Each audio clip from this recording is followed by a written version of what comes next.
Hors de ma banque, la noire. Dans cette banque, tu ne seras jamais la bienvenue. Ici, tu n'es qu'une nuisance. Cria la réceptionniste, tandis que l'agent de sécurité sortait la femme noire de l'endroit, comme s'il s'agissait d'un animal, sans imaginer que le lendemain, tous seraient licenciés par cette même femme. Tout commença à la banque Montero et Associés. Camilla Johnson, une femme afro-descendante, s'avança vers le comptoir d'un pas ferme, vêtue d'un impeccable tailleur gris foncé, et avec un sac en cuir pendant à son bras. Lorsqu'elle arriva à la réceptionniste Laura leva à peine les yeux et fronça les sourcils. « Madame, la file est là-bas, derrière. » Camilla regarda. Il n'y avait personne. « Quelle file ?» demanda-t-elle sans perdre son calme. À ce moment-là, un murmure s'éleva de deux caissiers proches. L'un d'eux, Diego, un jeune homme avec sa cravate de travers, ricana. Laura insista. « Je vous l'ai dit madame, faites la queue. Et s'il n'y en a pas, c'est parce que nous ne distribuons plus de tickets. » En entendant cela, Camilla inspira profondément. « Je viens effectuer une transaction importante, » dit-elle d'une voix mesurée. Le caissier du fond, Sergio, un homme plus âgé avec une moustache grisonnante, éleva la voix depuis son guichet. « Madame, êtes-vous sourde? Nous n'avons pas de temps à perdre. Peut-être qu'une autre banque, dans une autre partie du quartier, pourra vous aider. » À cet instant, Laura, la réceptionniste, plissa les yeux et la regarda de haut en bas. « Je vous dis que vous ne pouvez pas entrer ici. » Sa voix était sèche, presque coupante. Ce secteur est réservé aux clients d'un certain niveau. Camilla serra la mâchoire, et voyant qu'il continuait à servir sans faire la queue, répondit « Je suis la seule à qui vous demandez de faire la queue. Je suis aussi cliente, et je viens faire une transaction importante. J'ai besoin d'être servi. » À ce moment, Diego, le jeune caissier, laissa échapper un rire moqueur qui brisa le silence. « Mais qu'est-ce que vous racontez, cliente ?» répéta-t-il avec sarcasme. « Allez, la noire, ce sac doit être faux, et ce tailleur est emprunté. Croyez-vous vraiment pouvoir nous tromper ?» À ce moment, Laura croisa les bras. « Ces opérations ne sont pas pour n'importe qui. Vous n'avez sûrement ni les fonds, ni l'autorisation. Pourquoi ne pas aller dans une banque plus de votre niveau? Là, on vous servira. » Soudain, Camilla déglutit, essayant de garder son calme. « Écoutez, laissez-moi parler au directeur. C'est une affaire sérieuse. » À cet instant, Diego fit claquer sa langue et secoua la tête. « Vous êtes folle, le directeur ne va pas perdre son temps avec vous. » Un rire amer lui échappa. « Vous devriez être reconnaissante que nous n'appelions pas la police tout de suite. » Et soudain, Diego cessa de faire semblant d'être aimable. « Vous savez quoi? Ça suffit madame. D'où croyez-vous sortir? On ne donne pas d'argent ici. » En entendant cela, Camilla le regarda fixement sans ciller. « Vous vous trompez monsieur, je ne demande rien de gratuit, je suis juste venu. » À ce moment, Laura l'interrompit d'un geste brusque de la main. « Oh, s'il vous plaît, qu'allez-vous déposer ici? Sûrement quelques pièces ou un chèque douteux. Si vous ne partez pas dans les prochaines minutes, j'appelle la sécurité pour qu'on vous sorte. » À cet instant, le garde Ramirez fit un pas en avant. Ses bottes résonnèrent sur le sol brillant. « Y a-t-il un problème? » demanda-t-il avec un sourire en coin. Et soudain, Diego en profita. « Oui, il y en a un. Nous avons une noire qui insiste pour s'introduire dans cette banque. » Son ton devint encore plus cruel. Un rire sec monta de Laura. « Ou pire, » ajouta-t-elle en élevant la voix. « Et si elle essayait de nous voler? J'ai remarqué qu'elle n'a même pas présenté d'identification. » L'accusation resta suspendue dans l'air, venimeuse. Quelques clients qui attendaient dans la file commencèrent à s'éloigner comme si la seule présence de Camilla pouvait les contaminer. Elle inspira profondément, le cœur battant dans sa poitrine. « Mais qu'est-ce qui vous prend? J'ai mes documents ici. Je peux prouver qui je suis. » Mais alors Laura l'interrompit de nouveau, cette fois en frappant la table avec la paume ouverte. « Oubliez ça, nous ne voulons plus entendre d'excuses.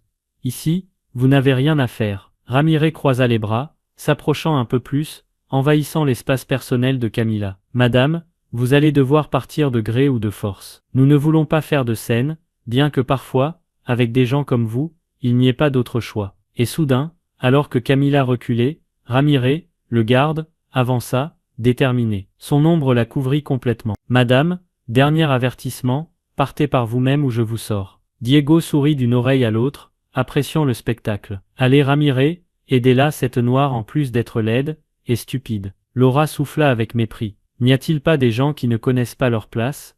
Camilla tenta de sortir ses documents de son sac, mais avant qu'elle ne puisse l'ouvrir, la main dure de Ramirez lui claqua le sac. « Ça suffit, » grogna-t-il. « N'essayez pas de faire l'intelligente. » La poussée arriva comme un coup de fouet, sec, froid, devant tout le monde. Camilla perdit l'équilibre, et ses talons résonnèrent sur le marbre pendant qu'elle cherchait à se rattraper. Personne ne l'aida, personne ne dit rien, seulement l'écho des rires mal dissimulés, et des murmures chargés de venin. Hors d'ici, aboya Ramiré, la saisissant par le bras, avec une force inutile. Diego lança une autre insulte pendant qu'elle était traînée vers la porte. Qu'elle retourne d'où elle vient avec les siens. Ici, nous ne voulons pas de voleuses. Laura, depuis son comptoir, acheva avec cruauté. Et qu'elle n'ose plus revenir, car la prochaine fois ce ne sera pas si facile. Les portes vitrées s'ouvrirent avec un bruit sec et Camilla fut jetée sur le trottoir comme un déchet. Le soleil l'aveugla un instant. Les clients à l'intérieur continuèrent leur journée comme si de rien n'était. Comme si sortir une femme noire de la banque à coups de bousculade faisait partie de la routine. Le claquement des portes qui se refermaient derrière elle résonna, et l'écho des rires moqueurs lui brûlait encore les oreilles.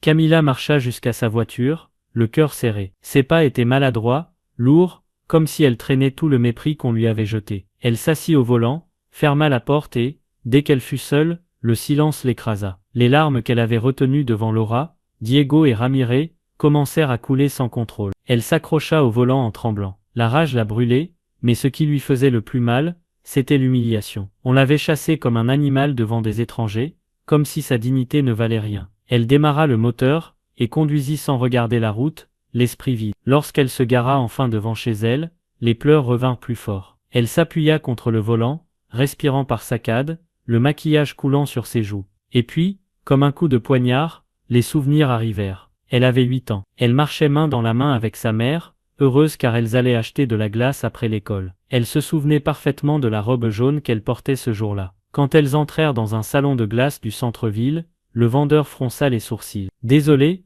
mais dans cet endroit, nous ne servons pas les gens comme vous, » dit-il en pointant la porte avec la pelle à glace encore à la main. Camilla avait regardé sa mère, confuse, les larmes prêtes à couler, et sa mère, d'une voix tremblante mais ferme, l'avait sortie de là sans protester. « Camilla, n'oublie jamais ça, » lui avait-elle murmuré. « Certains voudront te faire sentir inférieure, mais tu ne l'es pas. » Ce souvenir la transperça comme un couteau. 30 ans plus tard, la scène se répétait. Lieu différent, visage différent, même blessure. Camilla porta ses mains à son visage et sanglota. La fillette de 8 ans était toujours là en elle, la voyant se faire chasser encore et encore, les joues humides et la voix brisée. Camilla prit son téléphone portable, hésita une seconde, mais finalement composa le numéro de sa mère. « Allô ?» répondit Doña Elena, avec cette voix chaleureuse qui parvenait toujours à la calmer. Camilla inspira profondément, mais la rage et la douleur traversèrent ses mots. « Maman, on m'a mis dehors de la banque. » Sa voix tremblait, comme si elle était une voleuse.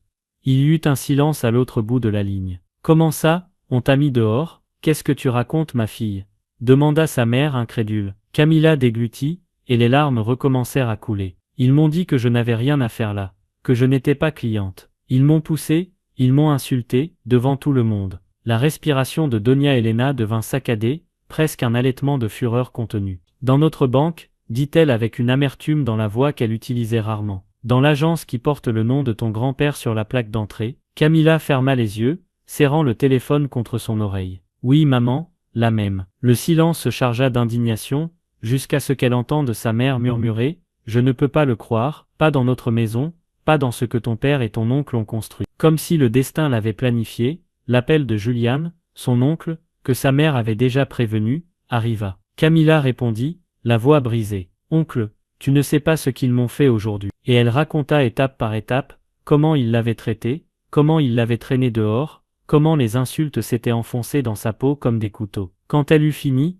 il y eut un long silence pesant. « Dans notre banque, » répéta-t-il, incrédule, avec un ton de rage à glacer le sang. « À toi, la propriétaire ?» Camilla ne répondit pas, elle laissa juste échapper un sanglot. « Ça ne va pas en rester là, ma nièce, » dit-il d'une voix grave. « Personne n'humilie la famille dans sa propre maison. » L'appel se termina par la promesse tacite que quelque chose allait se passer. Et tandis que Camilla laissait son téléphone sur la table, les larmes toujours aux yeux, l'étincelle qui était née en elle se transforma en détermination. Le lendemain, le soleil du matin frappait fort la façade de la banque. Lorsque Camilla gara sa voiture devant l'agence, elle resta quelques secondes à regarder la porte vitrée, le même endroit où on l'avait jetée la veille comme un déchet. Elle inspira profondément, essuya la sueur de ses mains contre son tailleur impeccable, et s'avança. En entrant, le murmure de l'endroit s'éteignit d'un coup. Les yeux de Laura s'ouvrirent en grand. « Encore vous, dit-elle avec sarcasme, haussant un sourcil. Vous n'avez pas retenu la leçon d'hier? Camilla se posta fermement devant le comptoir. Je viens terminer ce que j'ai essayé de faire hier. Je veux être servi. Diego le caissier laissa échapper un petit rire venimeux. Mais pourquoi insistez-vous, madame? Il n'était pas clair qu'ici on ne sert pas n'importe qui. Mieux vaut partir avant que le bon Ramirez n'ait à vous sortir à nouveau. Le garde s'était déjà avancé de quelques pas, comme un chien qu'on vient de libérer de sa laisse. Laura ne manqua pas l'occasion de l'humilier. Vraiment, vous n'avez aucune honte de venir ici, prendre de la place, déranger les vrais clients. Et d'un geste exagéré, elle leva les mains au ciel. Dieu merci, ils sont arrivés juste à temps. Les portes vitrées s'ouvrirent. À cet instant, Doña Elena et Julián, l'oncle de Camilla, entrèrent, marchant d'un pas décidé. L'élégance de leurs costumes et l'autorité de leurs regards firent que tous les clients s'écartèrent automatiquement. Laura sourit de soulagement, convaincue que quelqu'un de niveau allait enfin mettre de l'ordre. « Messieurs, heureusement que vous êtes là. Cette femme ne fait que déranger. Elle insiste pour que nous la servions, mais je lui ai déjà dit que dans cette banque, on ne fait pas la charité. Pourtant, elle est toujours là, je crois qu'il va falloir appeler la police. » Alors, sans un mot, Julián tourna la tête vers Camilla, et la salua d'une voix grave. « Bonjour ma nièce ». En entendant ces mots, le silence explosa.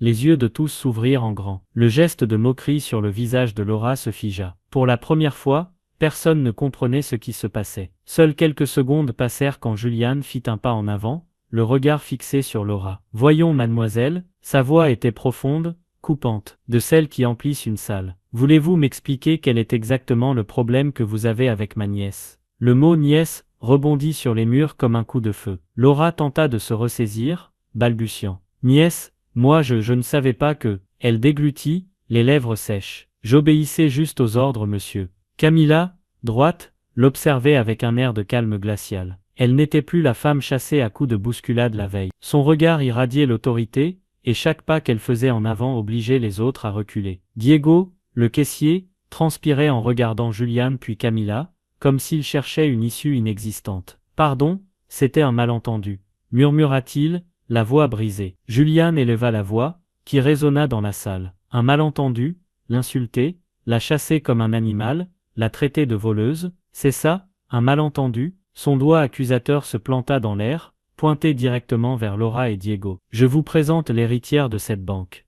Le sang qui a érigé ces murs coule dans ses veines. Et vous avez osé la traiter comme une ordure. » Les visages des employés se décomposèrent. Le garde Ramirez, qui la veille l'avait poussé sans pitié, baissa immédiatement les yeux, se recroquevillant comme un chien battu. Doña Elena s'avança alors, élégante, avec la dignité de celle qui n'a pas besoin d'élever la voix pour s'imposer. « Hier, ma fille est partie d'ici en pleurs, à cause de l'humiliation que vous lui avez fait subir, et cela est impardonnable. » Camilla fit un pas en avant, releva le visage et planta son regard dans chacun d'eux. « Hier vous m'avez jeté dehors comme si je ne valais rien. Aujourd'hui, je suis ici pour vous rappeler qui je suis, et qui vous avez insulté. » Le silence pesait comme du plomb. Tous les yeux étaient fixés sur Camilla, qui se tenait debout, sereine, le regard enflammé.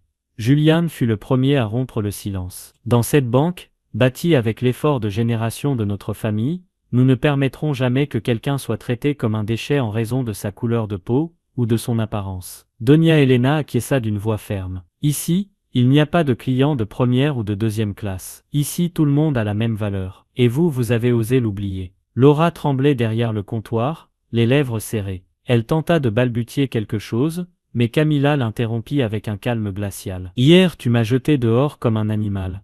Tu as dit que je n'avais rien à faire ici. Aujourd'hui, je te dis, c'est toi qui n'as rien à faire ici. » L'impact fut immédiat.